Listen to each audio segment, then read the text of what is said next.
the U.S. Supreme Court lifted the nationwide injunction that prevented immigration from enforcing the new Donald Trump public charge provisions. So now, as of February 24th, 2020, the new public charge provisions go into effect for anybody who files an adjustment application on February 24th, 2020 and beyond. Mm-hmm.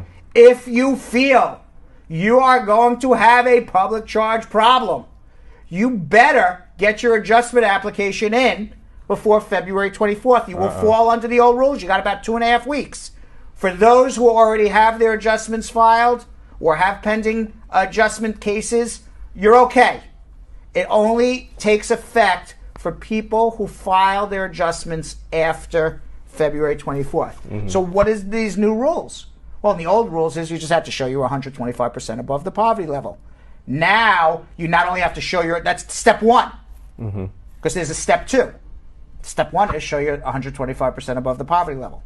Mm-hmm. Step two is show that you're not going to become a government charge. How is that going to happen? Well, if your petitioner is taking government assistance, right. If your petitioner is in public housing, it's going to be big negatives against you. If your petitioner earns less than $62,000 for a family of four, it's a big negative against you. Mm-hmm. Positives for you would be you have health insurance, you have a job, right? You are of working age, you have an education. It's going to skew to people with education. It's going to skew against people who don't speak English and don't have an education. Mm-hmm. It's going to be a big problem for a lot of people. So the only thing I could suggest to people is two things.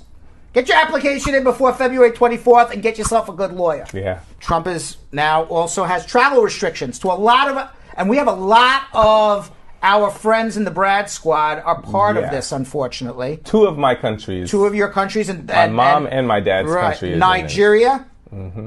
Which we have a lot of people watching from Nigeria, Eritrea. Yeah, a lot of people from there too. Myanmar, we don't have as many Myanmar, but maybe we do. Kyrgyzstan, and that includes also the old countries: Iran, Libya, Somalia, Syria, Yemen, North Korea, and Venezuela. Also, two other new countries I forgot, I neglected: Sudan and Tanzania. So, what are these new travel restrictions? Basically, what they're saying is people from these countries can't get green cards. Wow! You're married to a U.S. citizen from Nigeria. That Nigerian husband or that Nigerian wife, even if you're a U.S. citizen, cannot get a green card. Wow. Can't.